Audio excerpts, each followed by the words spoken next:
Bonjour et bienvenue sur cette nouvelle vidéo de présentation Excel Concept dans laquelle je vais vous présenter un programme qui s'appelle Checkpoint. Ce programme, il a plusieurs rôles, plusieurs utilités. Il va vous permettre, par le biais d'un système de scan de code barre, soit de lister les personnes qui se sont présentées en définissant s'ils sont à l'heure ou non, s'ils étaient prévus ou non, soit un système tout simplement d'autorisation d'accès.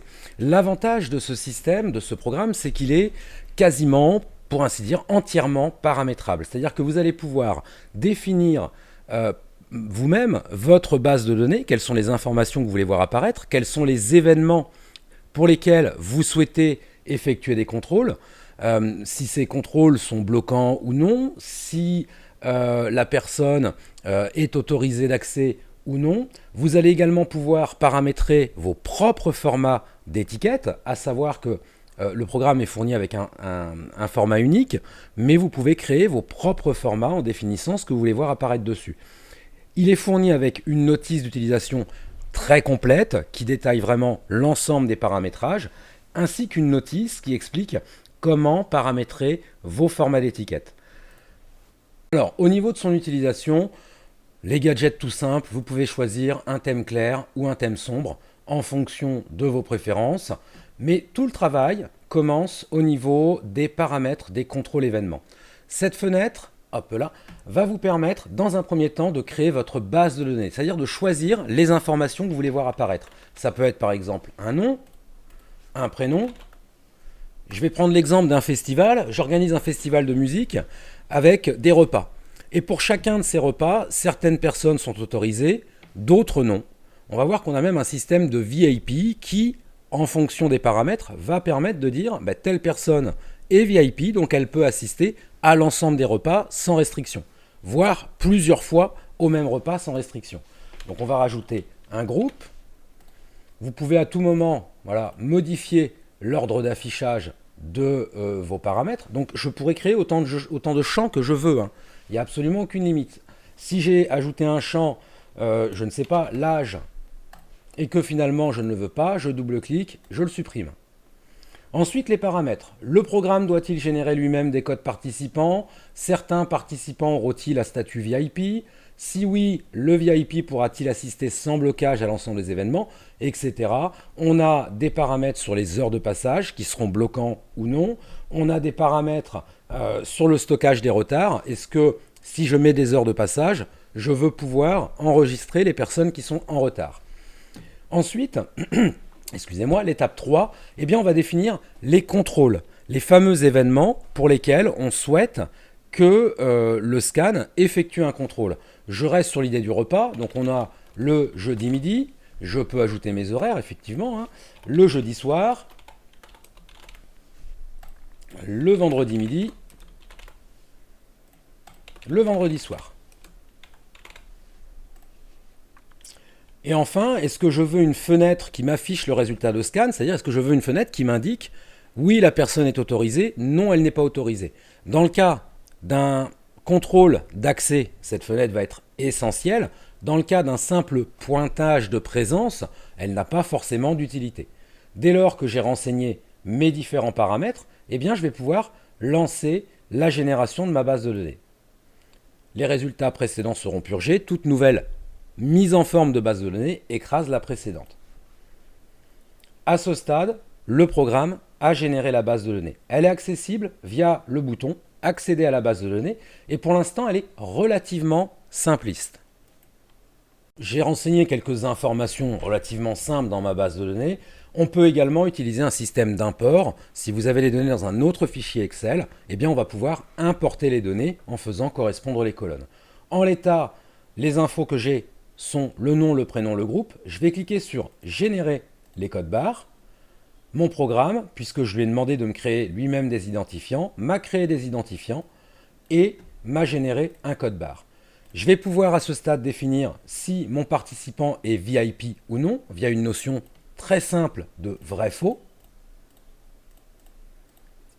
Et pour chacun des événements, donc je peux modifier la largeur de mes colonnes, toujours avec la notion de vrai-faux, je vais pouvoir indiquer au programme si la personne est prévue et donc autorisée ou non.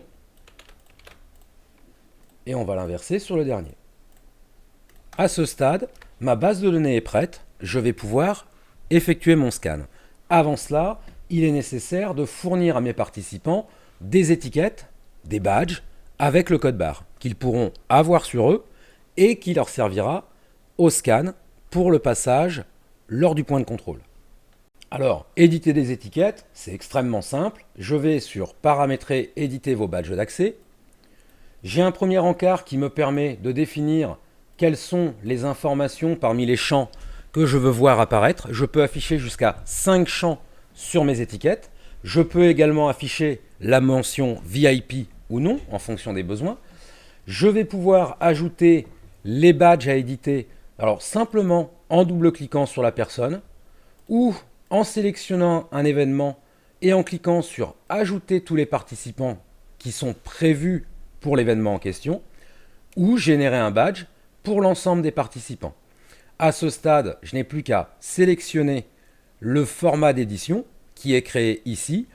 À droite, j'ai tout un encart qui me permet d'accéder à la notice qui explique comment créer un nouveau badge, un nouveau format de badge, et qui me permet de l'ajouter dans le programme. Dès lors que je vais l'ajouter ici, il sera disponible dans la notion sélectionner le format d'édition. Lancer la génération, ça fonctionne via un système de publipostage. Donc le programme me dit, avant de générer les étiquettes, veuillez vous assurer qu'aucun fichier Word n'est ouvert. Avez-vous des fichiers Word ouverts? Si je réponds oui, il stoppe le processus pour me permettre de fermer mon fichier Word. Si je réponds non, eh bien, par le système de publipostage, le programme va me créer mes badges pour mes participants au format PDF. Je n'ai plus qu'à les imprimer et ils serviront de scan au moment du contrôle. On en arrive donc à l'étape la plus importante qui est le scan lui-même, qui va complètement dépendre des paramétrages que j'aurai renseignés dans mon programme. Pour effectuer les scans, je vais sur le bouton Effectuer le scan des participants. J'ai un petit message d'avertissement, d'information. Je sélectionne l'événement correspondant. Je scanne mes participants. Si l'accès est autorisé, l'information s'affiche. Accès autorisé. Accès refusé. Si la personne est VIP, en fonction des paramètres que j'aurai renseignés, là en l'occurrence, je n'ai pas d'accès autorisé, la personne est déjà passée. Là, j'ai déjà scanné ce code, l'accès est autorisé, la personne doit être VIP. J'ai en prime un compteur qui m'indique le nombre de participants attendus, le nombre de participants relevés pour lesquels l'accès a été autorisé et le nombre d'accès qui ont été refusés. Alors, le nombre 4 ne correspond pas à la démonstration que je viens vous faire, mais j'avais déjà des données d'enregistrer dans le système. Il y a en prime un petit système d'avertissement qui peut servir si vous sécurisez le programme. Je m'explique.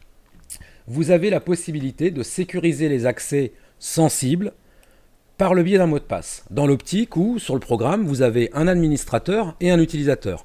Le rôle de l'administrateur sera d'effectuer tous les paramétrages, les extractions, les remises à zéro, etc. L'utilisateur, lui, aura pour rôle simplement de scanner les codes. Eh bien, en sécurisant l'application, vous assurez à l'utilisateur de ne pas avoir accès aux menus qui ne le concernent pas, dans lesquels il pourrait effectuer des modifications qui pourraient engendrer des problèmes. Du coup, quand je vais sur effectuer le scan des participants, eh bien, si mon utilisateur a remarqué un fonctionnement incohérent, il va pouvoir afficher la liste des scans qui ont été effectués. Par défaut, le programme affiche systématiquement le dernier, mais je peux, hop là, via le double-clic, en sélectionner un autre, indiquer un motif, scan à supprimer dans la base de données, erreur de statut, vérification du statut, autre ou erreur d'événement, et ici mettre un message, scanner 2 fois, accepter 2 fois, est-ce normal, et envoyer son message. Et continuer son scan. Dès lors qu'il renseigne un message, la page d'accueil ici indique un message non lu. L'administrateur peut cliquer sur le bouton, afficher le message et en prendre connaissance.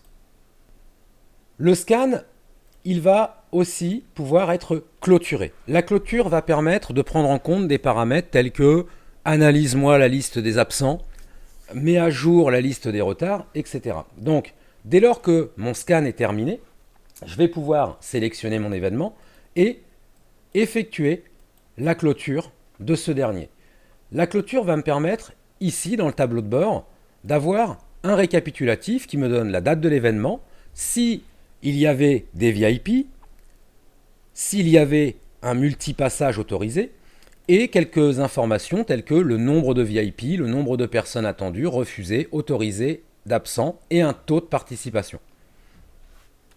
Au niveau du bouton sécuriser les accès, un administrateur, dès lors que le programme n'a pas été sécurisé, va pouvoir accéder directement à la base de données de scan qui retrace toutes les informations qui ont été répertoriées par le programme, dans le cas où il y aurait besoin d'intervenir, de faire des correctifs.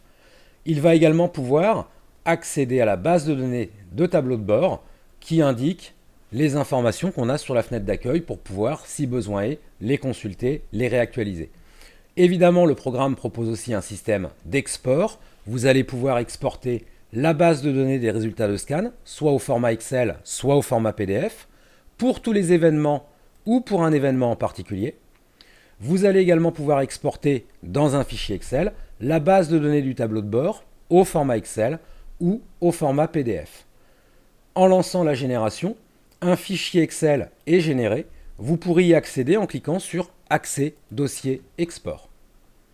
Il est ici et il retrace l'intégralité des données qui correspondent à votre sélection.